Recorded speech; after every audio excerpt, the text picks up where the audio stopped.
انسانی تاریخ کا پہلا صفحہ خوشی اور محبت سے نہیں بلکہ جلن اور خون سے لکھا گیا تھا۔ یہ کہانی ہے زمین پر رہنے والے پہلے دو بھائیوں کی، حابیل اور قابیل کی۔ ایک طرف سچائی اور تقوی کا مظہر حابیل تھا اور دوسری طرف نفس اور حسد کا مجسمہ قابیل۔ جب محبت اور ہوش کا ٹکراؤ ہوا تو کائنات نے پہلی بار وہ منظر دیکھا جو آج تک انسانیت کے لیے درد اور سبق بنا ہوا ہے۔ آئیے جانتے ہیں اس پہلے امتحان اور پہلے جرم کی تاریخی حقیقت۔ آدم علیہ السلام کے دور میں یہ دستور تھا کہ ہر حمل سے پیدا ہونے والے بچوں، ایک لڑکا اور ایک لڑکی کی شادی دوسرے حمل سے پیدا ہونے والے بچوں کے ساتھ کرائی جاتی تھی۔ ایک روایت کے مطابق قابیل کے ساتھ پیدا ہونے والی بہن بہت خوبصورت تھی اور قابیل اسے اپنے لیے ہی رکھنا چاہتا تھا، جبکہ آدم علیہ السلام نے اسے حابیل سے شادی کرنے کا حکم دیا تھا۔ اس تنازع کو حل کرنے کے لیے آدم علیہ السلام نے دونوں کو اللہ کی بارگاہ میں قربانی پیش کرنے کا حکم دیا اور خود حج کے لیے مکہ تشریف لے گئے۔ حابیل جو کہ ایک گلابان تھا، اس نے اپنی قربانی کے لیے ایک فربا صحت مند بکری پیش کی، جبکہ قابیل نے جو ایک کاشتکار تھا اپنی ناقص اور خراب فصل کا ایک گٹھا پیش کیا۔ اللہ تعالیٰ نے حابیل کی قربانی قبول کر لی اور آسمان سے آگ آ کر اسے کھا گئی، جبکہ قابیل کی قربانی وہیں پڑی رہی۔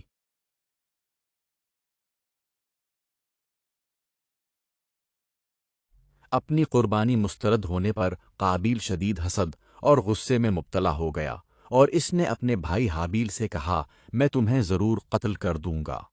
حابیل نے انتہائی صبر اور تقوی کا مظاہرہ کیا اور جواب دیا، اللہ صرف متقیوں پرہیزگاروں سے ہی قبول کرتا ہے۔ حابیل نے مزید کہا کہ اگر تم مجھے قتل کرنے کے لیے ہاتھ اٹھاؤ گے تو میں تمہیں قتل کرنے کے لیے ہاتھ نہیں اٹھاؤں گا، کیونکہ میں اللہ سے ڈرتا ہوں۔ ایک دن جب حابیل کہیں دیر سے آیا تو آدم علیہ السلام نے قابیل کو اسے ڈھونڈنے کے لیے بھیجا۔ جب دونوں بھائی ملے تو قابیل نے پھر وہی بات دہرائی کہ تمہاری قربانی قبول ہوئی اور میری نہیں ہوئی۔ غصے میں آ کر قابیل نے حابیل پر حملہ کر دیا۔ روایات میں مختلف طریقے بیان کیے گئے ہیں۔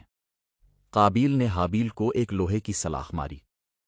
ایک روایت یہ ہے کہ اس نے حابیل کے سر پر پتھر مارا۔ ایک اور قول کے مطابق اس نے حابیل کا گلا دبا دیا اور جانوروں کی طرح کاٹ کھایا۔ حابیل کے قتل کے بعد قابیل یہ نہیں جانتا تھا کہ لاش کو کیا کرے۔ وہ اسے کافی عرصے، ایک روایت کے مطابق 1 سال، دوسری کے مطابق 100 سال تک اپنے کندھوں پر لیے پھرتا رہا۔ آخرکار اللہ تعالیٰ نے 2 کو بھیجا جو آپس میں لڑ رہے تھے۔ ان میں سے ایک مر گیا تو دوسرے نے زمین کھود کر اسے دفن کر دیا۔ قابیل یہ دیکھ کر چیخ اٹھا، ہائے افسوس! کیا میں اس کوے کی طرح بھی نہیں ہو سکتا کہ اپنے بھائی کی لاش چھپا سکوں؟ پھر اس نے حابیل کو دفن کر دیا۔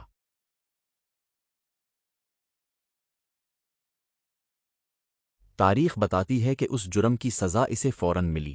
جس دن اس نے حابیل کو قتل کیا، اس کا پاؤں اس کی ران کے ساتھ باندھ دیا گیا اور اس کا چہرہ سورج کی طرف کر دیا گیا تاکہ وہ مستقل سزا پاتا رہے۔